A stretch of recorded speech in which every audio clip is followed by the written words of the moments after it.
배이상일 장로님 정말스럽게 기도해 주셨는데 우리가 하나님 말씀에 순종하고 삶으로 그것을 이정표처럼 살아가게 해달라고 기도하셨죠. 여러분, 이정표가 뭡니까? 네? 길 안내해 주는 게 이정표입니다. 여러분 한 분 한 분들의 모습, 여러분 한 분 한 분들의 신앙의 태도가 후배들의 뒤를 쫓아오는 사람들의 이정표가 되기 원한다는 그런 기도였습니다. 여러분 마음이 참 이렇게 무겁지 않으십니까? 그런 자세로 우리가 신앙생활 해야 돼요. 내 모습이 누군가의 이정표가 될 수 있다. 우리 장로님들의 모습이 우리 권사님들의 따라오는 이정표가 되고, 우리 권사님들의 모습이 우리 집사님들이 또한 복받고 싶은 이정표가 될 수 있습니다. 얼마나 든든한 교회가 되겠습니까? 그렇죠? 너무너무 감사드립니다. 여러분 설 연휴 잘 보내셨는지요? 잘 보내셨어요? 얼굴이 환하신 거 보니까 잘 보내신 것 같아요. 아까 유분군 성도님이랑 아침에 잠깐 이야기를 나눴습니다. 우리 유분군 성도님 따님과 아드님이 다 오셨대요. 오셔서 손주, 손녀 해서 새 아이들을 데리고 왔는데 너무 반가웠대요. 너무 반가웠는데 너무 힘들대요. 애들한테 치니까 너무 힘들어서 일찍 밥을 막 했대요. 왜 했을까요? 빨리 먹고 가라고. 근데 눈치 없는 딸이 엄마 왜 밥을 빨리 해? 나 빨리 가라고? 자고 갈 거야. 그렇게 되는 거예요. 그래가지고 빨리 해서 내가서 보냈다고. 얼마나 행복한, 그렇죠? 행복한 그런 고민이었는지 모릅니다. 설이 됐을 때 제가 하나 그 카톡으로 받은 인사가 건물의 큰 플랜카드에 당신이 설날입니다 이렇게 해서 붙여놨어요. 그거 아주 좀 신선하더라고요. 설날이 당신이 설날이 되는 거예요. 참 좋지 않습니까? 여러분 옆에 보고 하면서 인사합시다. 당신은 설날입니다. 내일이 여러분 절기상으로 입춘이에요. 아까 우리 찬양대가 내 영혼의 봄날 되었어 그랬는데 바야흐로 우리가 이제 봄을 맞이하고 있습니다.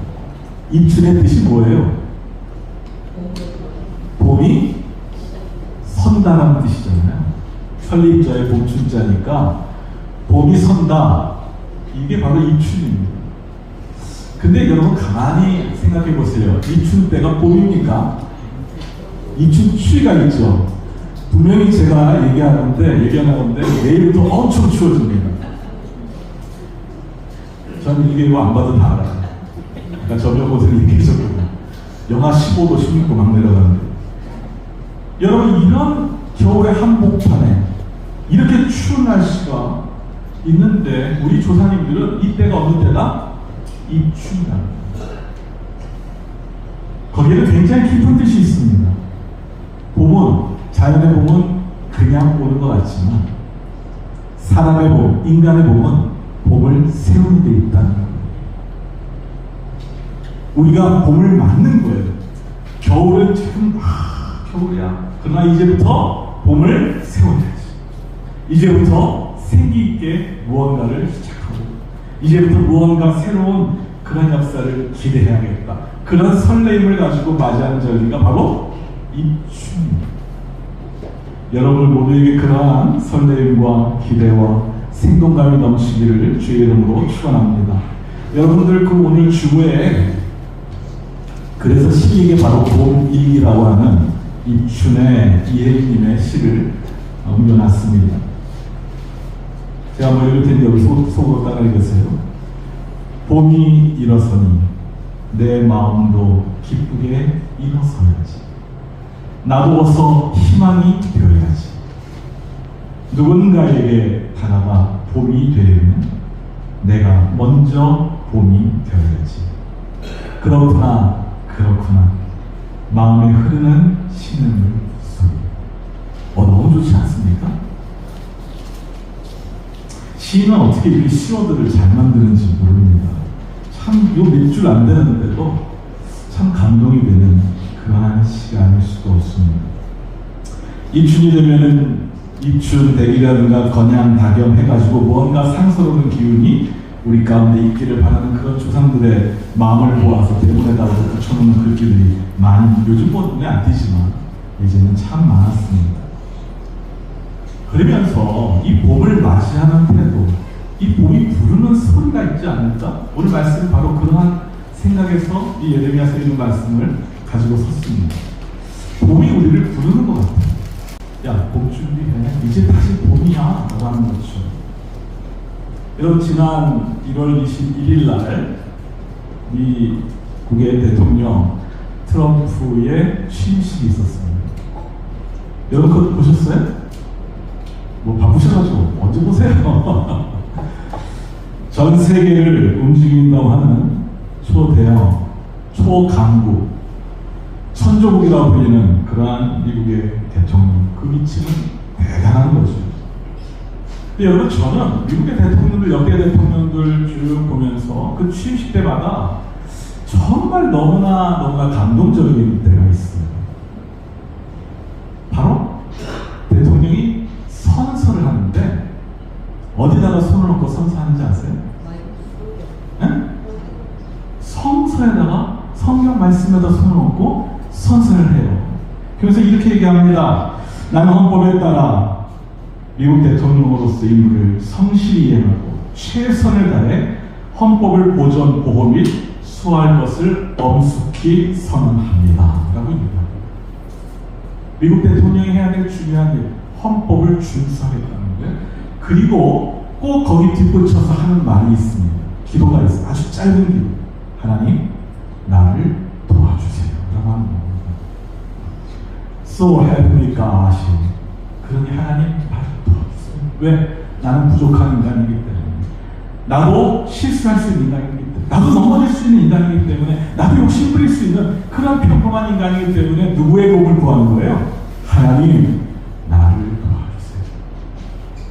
이게 미국 역사의 초대 대통령이던 조지 워싱턴서부터 시작이 됐다고 해요. 조지 워싱턴이 성경 말씀, 그 성경 말씀은 자기의 어머니가 물려주신 성경책에다가 손을 얹고, 그리고 그게 선서하고 마지막에 하나님 나를 도와주세요 이렇게 했는데, 이게 계속해서 대통령들한테 내려온 거예요. 물론 중간에 안 한 분도 있습니다. 그러나 대부분 하나님 나를 도와주세요. 이 큰 나라를 이끌어간다고 하는 거, 이거 참 내 힘으로 안 됩니다. 하나님 저를 도와주세요. 저는 이 모습이 문제 많고 탈 많고 미국에 왜 문제가 없습니까? 얼마나 그렇게 다양한 나라 사람들, 다종교들, 다문화권의 사람들이 모여 사는 나라 아닙니까? 그 나라를 그래도 이렇게 이끌 수 있는 하나의 기본이 아닐까 생각합니다.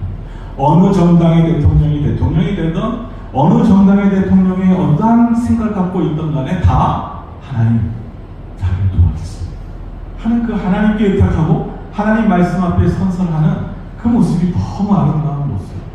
그 모습에 참 감동을 받게 된다고 합니다. 감동을 받게 되죠. 근데 여러분, 재밌는 사실이 있어요. 역대 대통령들, 오바마도 그랬습니다. 오바마도 그랬고, 그 이전에 다들 조지 부시도 그랬고, 전부 할머니 또는 어머니가 물려준 성경책에 손을 얹고 그렇게 했어요. 아니면은 처음에 대통령에도 초대 대통령이 남겼던 성경책에 손을 얹고 그렇게 했습니다. 근데 할아버지가 물려준 성경책, 아버지가 물려준 성경책은 단 한 권도 있던가 없어요. 전부 어머니가 물려준 성경책, 전부 할머니가 물려준 성경책. 여성들 위대합니다. 남성들 분발하시기를 바랍니다. 어머니가 물려준 성경책, 할머니가 물려준 성경책, 손 얹지 아버지가 물려준 성경책, 할아버지가 물려준 성경책에는 없더라고요. 저는 그러면서 우리 기독교 신문에 나왔던 그 하나의 기사를 보고 참 감동을 받았습니다. 당일 트럼프 대통령이 취임했을 때 워싱턴 DC 성공회 대성당에서 취임 예배가 있었고, 그 취임 예배 때에, 그 취임 예배는 1933년서부터 어느 종파를 따지지 않고 감리교든 성공회든 개신교든 가톨릭이든 상관하지 않고 모여서 함께 그 대통령을 위한 그 부족한 인간이 대통령이 됐으니 하나님 이 나라를 도와주세요 하는 힘을 실어주는 예배가 전통적으로 내려오고 있었습니다. 트럼프는 그날 거기에 참석했고, 그때 설교했던 분이 마리안 에드가 버드라고 하는 성공회의 주교께서 여성분이 설교했습니다. 그분은 하나가 되는 미국을 만들기를 간절히, 그것이 하나님의 뜻입니다. 하나님은 분열을 원치 않고 하나 되게 하고, 그 하나됨에 있어서 가장 중요한 것 세 가지를 얘기합니다. 첫째는 존중이라고 하는 것입니다. 그 설교문을 제가 받아서 읽어보면서 참 명설교입니다. 나도 이런 설교 언제쯤 할 수 있을까? 설교자로서 굉장히 망설였는데, 존중. 모든 생명은 누구에게로부터 오는 것이냐? 하나님께로부터 왔음에 서로 차이를 인정하고 존중해야 하는 것입니다. 두 번째는 정직이라는 겁니다.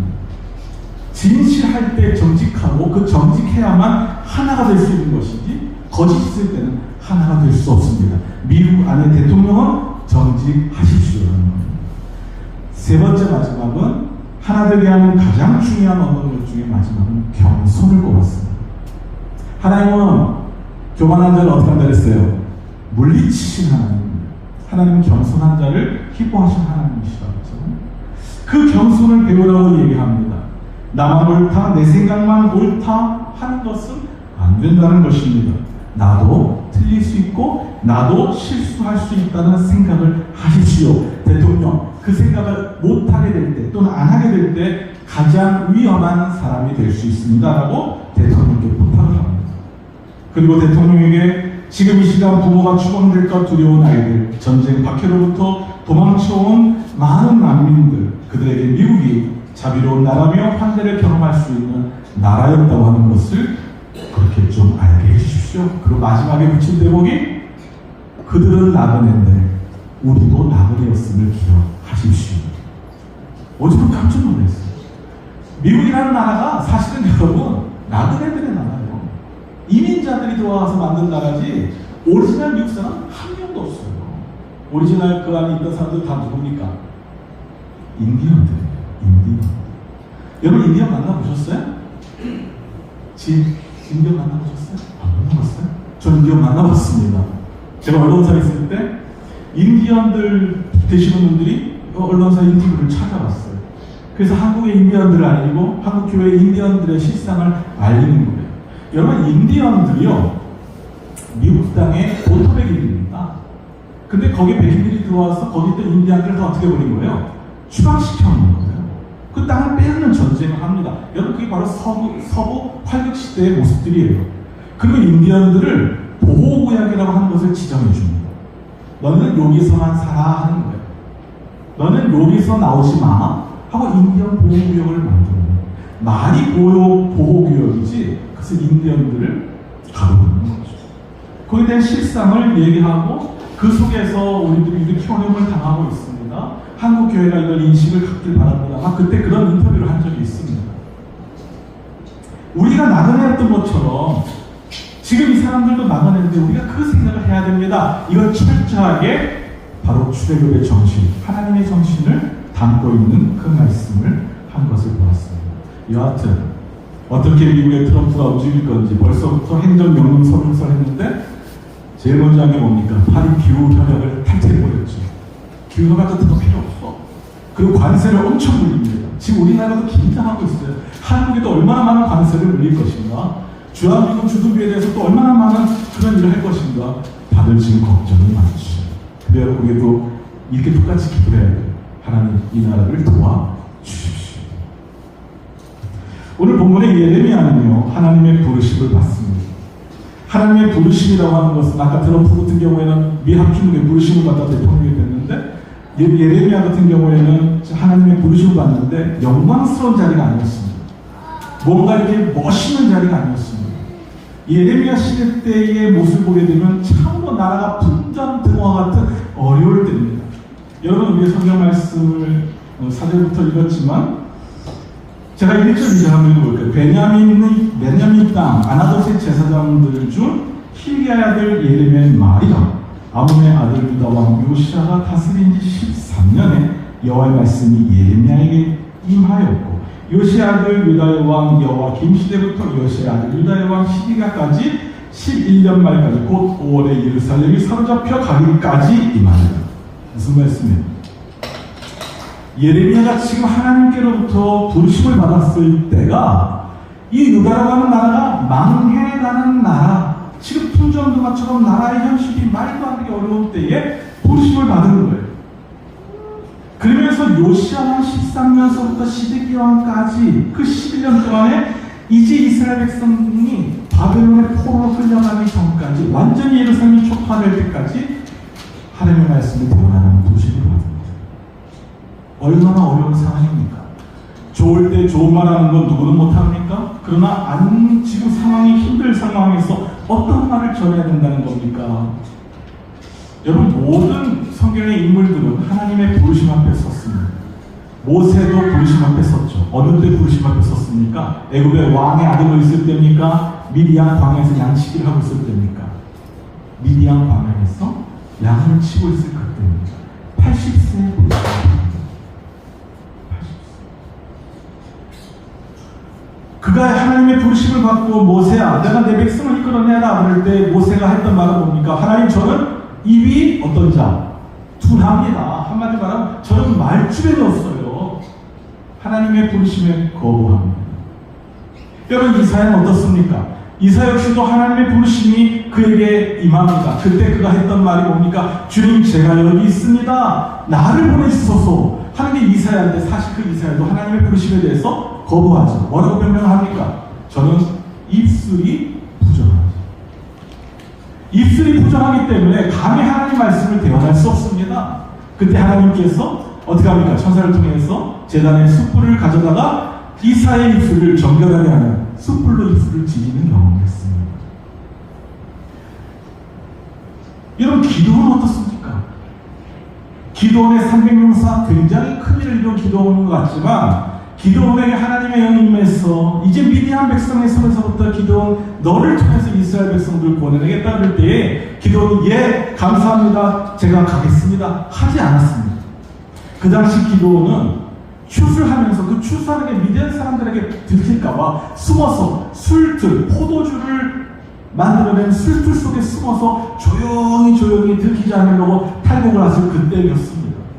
그때 내가 너를 통해서 미디안의 백성의 손에서 이 백성을 이끌어내겠다는 때 기도원은 얘기합니다. 저는 굉장히 작은 므낫세 지파의 사람입니다. 별 볼 일 없는 사람에 불과합니다. 아닙니다. 저는 이렇게 합니다. 성경의 어느 인물도 부르심에 대해서 아멘 하고 나는 사람은 거의 없었습니다. 그랬던 사람들을 하나님께서 부르심에 합당한 삶으로 만들어내는 과정이 성경의 역사인 겁니다. 여러분도 저도 마찬가지입니다. 우리가 생명을 받아서 살고 있지 않습니까? 생은 명이라고 하잖아요. 생은 명. 나를 살라고 명령하신 명령 앞에 우리가 살고 있는 거예요. 그냥 사라지는 게 아니라 살라는 거룩한 명령이기 때문에 오늘까지 살고 있는 거예요. 그렇다고 한다면 우리가 그 명령에 충실하게 무엇을 명하시는지 귀기울여가면서 살아야 될 책임이 우리 가운데 있는 것이죠.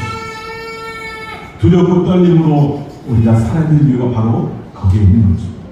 예레미야에게 하나님의 말씀이 임했습니다. 4절에 보면 여호와의 말씀이 내게 임하니라. 그 말씀이 이렇게 임합니다. 5절에 내가 너를 모태에 짓기 전에 너를 알았고 내가 배에서 나오기 전에 너를 성별하였고 너를 여러 나라의 선자로 세우리라. 여러분, 기가 막힌 말씀 아닙니까? 내가 너를 모태에 짓기 전에, 모태에 너가 착상되기도 이전에 너를 알았다고 얘기합니다. 이 알았다고 얘기하는 것은 하나님이 완전히 너의 존재를 아십니다. 여러분 스스로를 아세요? 한번 물어봐요, 스스로에게. 나는 나 스스로 알고 있는가? 여러분, 제일 어려운 게 그거예요. 자기 자신을 안다고 하는 건 진짜 어려워요. 아마 여러분 평생을 살면서도 나 스스로를 내가 이렇다고 완전히 알기라는 거의 불가능하죠.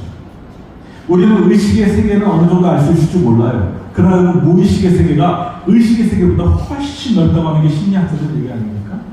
그 세계는 우리 전혀 몰라요. 단지 빙산의 일각에 불과한 의식의 세계가 전부인 것처럼 생각하면서 살아가고 있는 거죠. 우리는 우리 속의 메커니즘이 어떻게 움직이는지도 모릅니다. 우리의 마음이 어떻게 움직여가는지도 잘 모릅니다. 근데 하나님은 너를 안다고 얘기하십니다. 너를 아는데 언제부터 아느냐? 모태에 너가 짓기 전부터 너를 안다. 영원부터 영원까지이신 하나님께서 너를 안다고 말씀하시는 거예요. 가장 잘하시는 분, 나를 가장 잘하시는 분, 나를 가장 잘하시는 그 분을 우리가 하나님으로 섬기고 있는 것이죠. 내가 배에서 나오기 전에 너를 선별했다, 구별했다는 겁니다. 그리고 여러 나라의 선지자로 세웠노라. 이 엄청난 말씀 앞에 6절에 보니까 예레미야가 뭐라고 하니까 기쁩니다, 감사합니다, 아 하나님 그러신 분이군요. 그랬습니까? 아니 뭐라 그래요? 6절에 슬픔. 아니 이 하나님 말씀 앞에 거기다 아멘하는 게 아니라 예레미야는 슬픕니다. 이건 다른 말로 괴롭습니다. 괴롭습니다. 하나님 말씀이 임했는데 괴로운 거예요.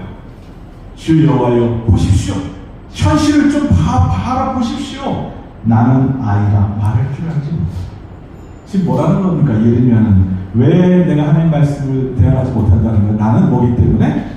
아니, 어리다는 거예요. 내 경험이 부족합니다. 내 지식이 부족합니다. 내가 가지고 있는 그 환경과 여건과 처지가 아이입니다.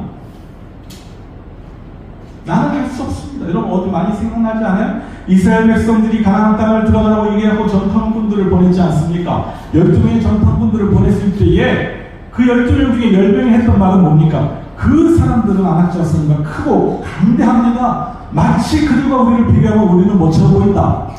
메뚜기 같습니다. 메뚜기 같습니다.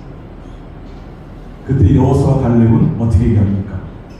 옷을 찢어가면서 그들은 우리의 뭐다? 밥이다. 왜 똑같은 상황, 똑같은 사건을 보면서 왜 이렇게 갈려집니까? 그 본질에는 믿음의 차이가 있기 때문인 것이죠.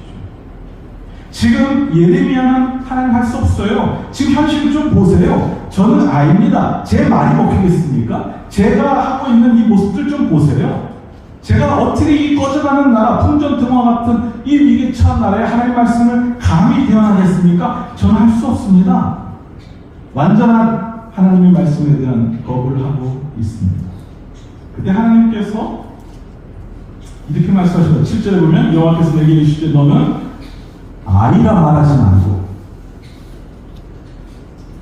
내가 너를 누구에게 보내든 너는 가며 내가 네게 무엇을 명하든지 너는 말할지니라. 즉 네가 해야 될 말은 네 말이 아니라 누구의 말을 해야 된다는 거예요.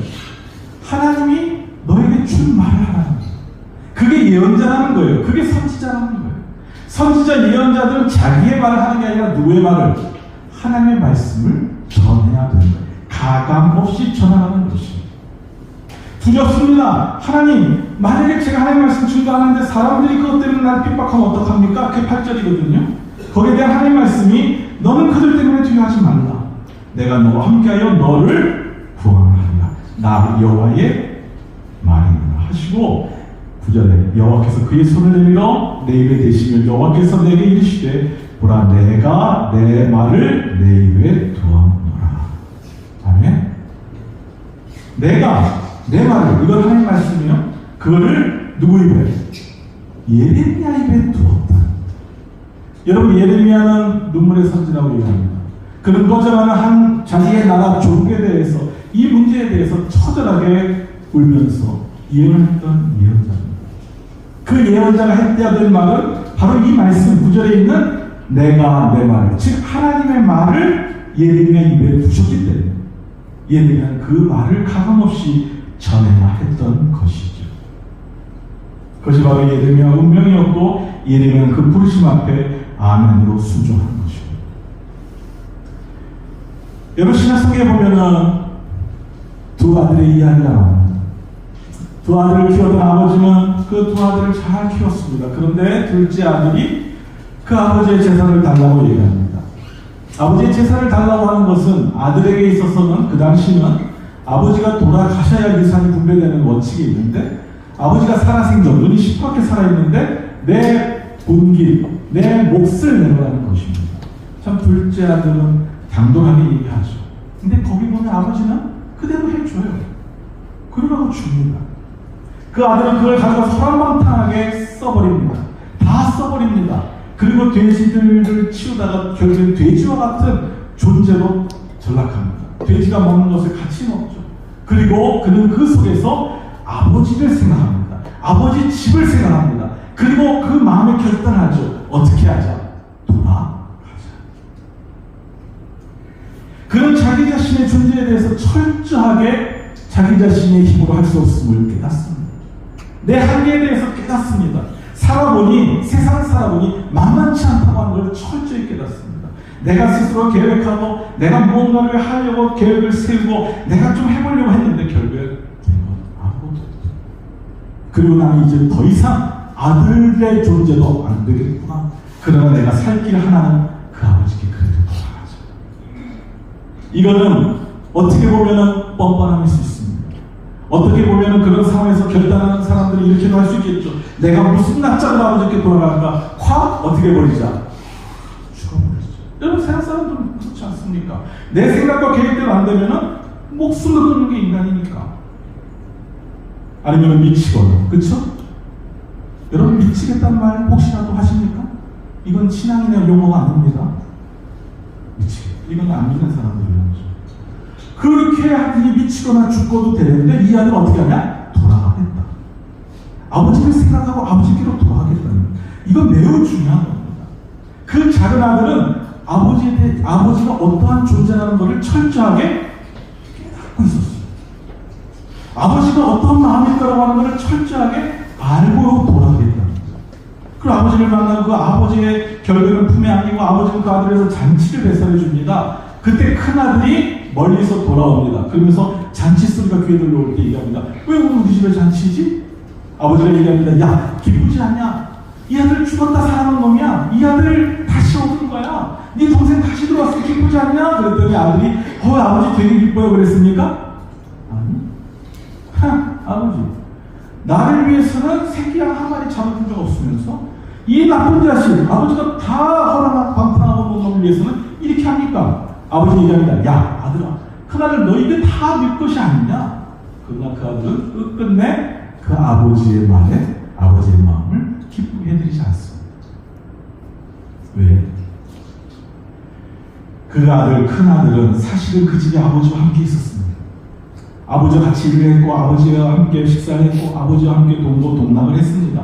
근데 그 큰 아들은 아버지의 마음, 아버지의 뜻과는 다른 곳에 나가 있었습니다. 어떻게 보면 작은 아들은 아버지를 떠난 장소가 먼 아버지를 떠나서 멀리 장소로 떠나져 있었지만 결국 그 아들은 그 먼 곳에서 그 더럽고 추한 그 타락의 길, 그 죄의 길에서 누구를 생각한 거예요? 아버지를 생각하고 아버지의 뜻을 아는 거예요. 그러나 큰 아들은 아버지와 함께 늘 있으면서도 그 아버지의 진짜 마음을 전혀 모르고 있었다는 거예요. 예수님의 말씀을 바리새인들과 서기관들 또는 제사장들에 대놓고 하신 얘기죠. 너희들 큰아들 같은 존재야. 너희들 하나님의 전에서 누구보다 제사한다고 그러고 너희들 율법을 달달달달 외우고 있으면서 너희들이 맨날 11조를 드리고 금식을 하는 그 모습을 가지고 있다고 하면서 너희들 속에는 세례는 종교인들의 모습이 보이고 너희는 항상 성전 안에 거하고 성전 중심으로 사는 것 같지만 실은 아버지의 뜻을 따르지 않는 놈들이야. 오히려 너희들이 죄인이라고 하는 첫 세리와 창기, 쟤네들이 하나님 나라에 먼저 갈 수 있다는 것을 기억하라는 것입니다. 자기를 철저히 우상화시키고 자기가 하나님인 것처럼 생각하고 이럴 것이다라고 생각하며 살아가는 인생들에 대한 경고이죠. 자기 우상. 하나님은 나 외에 다른 신을 섬기지 말라고 하는데 오늘날 많은 사람들은 내가 스스로 하나님 되고 내가 하나님 되어버린 사람들은 폭력적이고 무례함으로 나타나기가 쉽습니다. 예수님께서도 처음에 예수님 첫 설교를 하셨을 때 그 예수님의 첫 설교에 대한 고향 사람들의 반응이 뭐였습니까? 아멘, 할렐루야, 야 선지자가 나셨네요 였습니까? 아니면 예수를 죽이려고 했습니까? 예수를 벼랑 끝으로 몰고 가 죽이려고 했다고 성경은 증언하고 있습니다. 빛이 세상에 왔지만 세상은 빛을 싫어합니다. 그러나 이 어두운 세상에, 이 썩어져가는 세상이라고 말하는 세상 속에 저와 여러분은 하나님의 부르심 앞에 서 있다는 거예요. 오늘부터 사실은 우리가 새로운 2025년도의 첫 주일을 맞이하고 있습니다. 여러분 주님의 살과 피를 먹었죠. 제가 이렇게 유심히 봅니다. 이게 빵을 가지고 오시는 여러분들 한 분 한 분에서 저는 여기 서서 속으로 기도 한마디씩을 하는데요. 우리 자라나는 우리 친구들, 여러분의 자녀들의 모습이 많이 컸어요. 예전에 성찬을 받을 때의 모습과 지금 모습이 많이 성숙해졌어요. 얼마나 감사한지 모릅니다. 주님의 살, 주님의 피를 받아들이는 태도가 바뀌고 있어요. 여러분, 주님의 살과 주님의 피를 먹는 게 뭡니까? 그게 바로 예수의 부르심 앞에, 하나님의 부르심 앞에 너 어떻게 살래? 너 2025년도 어떤 자세로, 어떤 태도로 살아갈 거야? 거기에 여러분들의 답을 주님이 기다리시고 계십니다. 여러분, 성경에 나오는 성령의 9가지 열매, 여러분 팔복에 나오는 팔복은 전부 성품과 연결된 겁니다. 여러분들의 눈빛, 여러분들의 태도, 여러분의 말하는 것, 여러분의 존재 자체가 바로 예수의 사람이 되어서 여러분이 하는 행동이 바로 예수를 증거하는 그러한 말과 생각과 눈빛과 행동이 된다면 얼마나 아름다운 모습의 여러분이 여러분 속에 맺혀질 수 있을까? 그 부르심에 합당한 저와 여러분들의 삶이 되기를 주의 이름으로 축원합니다. 기도합시다. 우리를 부르시는 주님, 그 두렵고 떨림으로 그 부르심 앞에 매일매일 서 살게 하여 주옵소서. 예수님 이름으로 기도합니다.